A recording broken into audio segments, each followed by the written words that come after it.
Hey, what's up guys? In the last couple videos, we've been working with microSIP and kind of playing around with VoIP on our local network. In this video, I'm going to show you how to take it a step further, get your own public telephone number or DID, get a SIP connection registered publicly so that we can make and receive phone calls to any number you want. So basically, you're turning your PC into a soft phone that can call external and receive calls from anywhere. Let's jump in.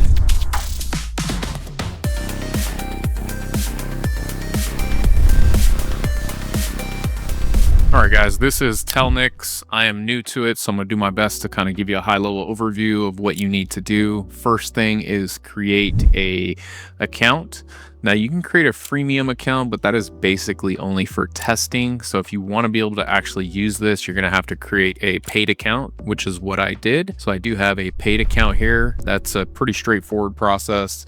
You're gonna enter a user ID information, verify who you are, all that good stuff. Pretty standard as far as that goes. Once you have an account set up, you do need to fund it. It's a minimum of $5, which is what I did. And then they gave me another $5 credit to work with. The rates are super cheap on here. They charge you by the minute and it's like fractions of a penny. So unless you're making a lot of calls, $5 should last you quite a while. While we're on that subject of billing and cost and things like that, one thing that I did opt in for was a 40 cents a month, which is pretty minimal, to register my number that I purchased on here. By the way, I did purchase a phone number on here. There was no charge for that. I got a local 909 number where I live. I did register the caller ID to bootable USBs. This is all just for testing right now. I'm learning as I go, but it said that could take some time. The caller ID is not showing up yet when I called my own cell phone. So I will have to follow up on that and see how long it takes to propagate. So once you have your account, you're going to want to get a phone number.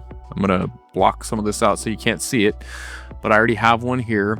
You can buy a number and you can search for the specific types of numbers that you want to get, and then you can search numbers. So I think I did something where I searched by the area code and I did 909, and then I did search numbers. And these are all the available 909 numbers in my area. These do show a $1 charge. I'm not sure why it showed 0 before, and now that I'm thinking about it, this is probably costing me $1 to use this, $1 a month, which makes sense because when I got the number, I was on the freemium plan. So that would make sense, as the freemium plan, like I said, is only for testing. So there's another cost, $1 a month for the actual DID. Search for whatever area code you want, buy the number. It's a $1 cost and a recurring $1 a month cost. So still pretty cheap to get your hands on the stuff and be able to test out and make calls and receive calls. Again, fairly new to this, but it is capable of fax, emergency services, E911, voice, obviously, HD voice. You can do SMS available and then MMS available. Fully functional numbers here. Like I said, add your own caller ID, register it to wherever you want. So if you're in 909 and you want it to come from New York or whatever the case may be, obviously you can do that. Okay, I think we beat that horse to death. And the next thing we're gonna look at here is under voice, SIP trunking. So you're gonna have to build a SIP connection, which is what I've done here. So you would add a new one and you would basically just fill this out. A lot of it I left as a default because, again, I'm new to this and I'm kind of just trying to see what the minimum to get started is. So configuration, give it a name.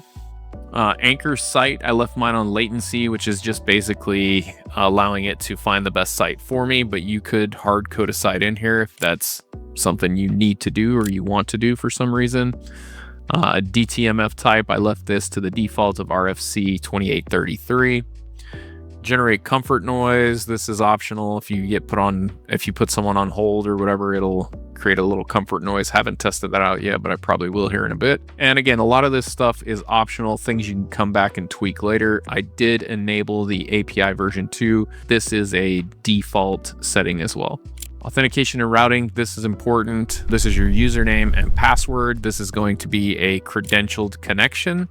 So credential SIP connection, and I'll show you that in a second in microSIP. We can log into the SIP server with this username and password, and I will be blanking that out obviously so you can't see it, and that'll form the SIP socket connection back to Telnyx. So then we can receive and make calls. All right, so for inbound, you do have to make sure some of this stuff is filled out. A lot of this defaulted in origination number format. I think this one I had to fill out as a 10-digit, so it's going to show up like any other number from the United States would. This was default E164 destination number format, and I believe all the rest of this stuff was also default. Outbound, this is the part that gave me a little bit of trouble. You must have an outbound voice profile set up. I did not have one, and I couldn't figure out why my calls were not working. I could call inbound but not outbound. Long story short, you need to go over here first, because if you try to drop this down within the connection settings, there won't be anything there. So you need to go to outbound voice and just create a new profile. It's pretty straightforward stuff in there as well. Give it a name, make sure it's enabled, which should be the default. You do have to assign it to a billing group, and you can set your max destination rate and your daily spend limit. I just set this at $1 to be safe in case I build something with the API and it goes wonky. I'm not breaking the bank, right? I believe everything else on here was default. Not a whole lot to customize here in order to get this all up and running. We'll visit all this a little more in the next video when I'm going to show how to integrate AI voice agents for call automation, so we can build our own smart voice agents who eventually have access to knowledge bases and different business data so that they can answer and make calls that are relevant to running your business. So hopefully some really cool stuff to come. All right, so I didn't fill any of this out. I believe this was the default. I'm allowed to call out to North America. You can obviously fix that to whatever destinations you may need for your use case, but I believe North America, at least for me, was the default. Connection and application, this is bound. The outbound voice is now bound to that SIP connection that we created, so that's why you see that there, and I'll take you back there in just a second to show you that again. And nothing was set up in the hosted certificate yet. So if we go back to our SIP trunking and we look at our SIP connection, and we go back to outbound, we will see that this profile is bound there, and that's why we saw it. All right, so once I did that, I was right away able to make outbound calls. So make sure you don't overlook that like I did, or you'll be beating your head for a minute. All right, recording, I didn't set anything up. This was the default. So if we do record anything, they're gonna store it in the Telnyx S3 buckets. I think you've got some AWS, Azure Blob, and even GCP storage options there. Not really worried about that right now. Here is the number that I purchased, and that is bound to the application. So you obviously need a DID or a public number in order to make and receive phone calls. WebRTC, I haven't done anything here either. So not too bad. Again, I'm new to this. I'm just basically giving you the high level of what I got through and the information that is required in order for you to get this up and running to place and receive phone calls. All right, let's take a look at our soft phone now, which today we're using micro SIP. We've been using this in previous videos. This is a good small lightweight application, portable, to do some testing with SIP connections. So you're gonna wanna create a new account. So if you click add account, I already did, but I'll just click edit account, same dialog box here. Fill out the information for the Telnyx. So give it a name. This is whatever you want it to be called, your account name. SIP server is sip.telnyx.com. SIP proxy is the same thing. And then also for the domain, it's sip.telnyx.com.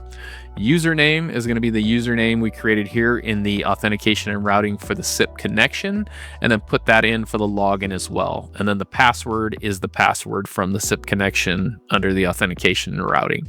So this information here, username, password, is what you'll plug in to create that account here. All right, and you'll know whether or not that's right. If you get it wrong, this little green online will not, it will fail, right? So once you have that correct, you can click on save. And as long as that says online, you should be good to go. Now, what I'll do next is I will place a call into my soft phone number, and I'm gonna have to blank some of this out so you guys don't dox me here and steal my phone number. But I'm gonna go ahead and call in from my cell phone.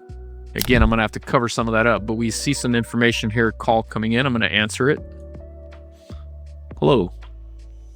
Testing. Testing. 1 2 1 2 3. Testing. Testing. 1 2 1 2 3. Testing. Testing. 1 2 1 2 3. Thank you. Thank you. And it's that easy. So that was an inbound call. We can do the same thing in reverse with an outbound call. I'll have to block this out so you don't steal my number here, but I'm going to make an outbound call. I'll probably have to blank out that audio too, because I'm sure you guys can put that into an app and know what those tones are. So let me go ahead and make that outbound call. And my cell phone is ringing. I will answer. Hello. Hello. Testing. Testing. 1, 2, 1, 2, 3, 4, 5. Thanks for calling. Bootable USBs. Home of the ultimate USB V3. The best. The king of bootable USBs. Have a great day. So pretty cool. Not too bad of a setup as far as I'm considered. There were some, I guess, more straightforward options than Telnyx, but a little research I did led me to believe this would be the optimal choice for what I'd like to do next, which is some API integration with some of the best AI models out there, the real-time voice API integration. So I think we're going to have a lot of cool videos on the way, and we're going to build some really fun stuff. So I hope you guys are enjoying this so far. If you're new to setting up SIP, hopefully you're following along, because I'm learning a lot of this as I go as well. You know, today we have people managing a lot of this for us, so we're kind of, you know, involved but not directly involved, so to speak. So it's nice to actually see, click the buttons, configure things, and all that good stuff. So I love to learn new tech.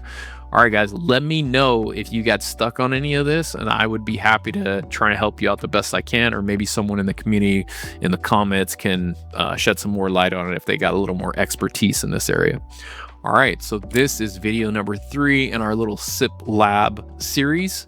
So again, this is maybe not the most exciting video, but this is a foundational part of what we're going to do next, which is integration into APIs and basically have robots calling and answering phones and giving information out of, you know, knowledge bases, and really cool stuff to come. So I'm getting excited about that. All right, guys, if you got any value out of this, I'd really appreciate you hitting that thumbs up button, share it with your friends, and drop a comment. Let me know where you're at with this whole process. All right, until the next video, take care, everyone.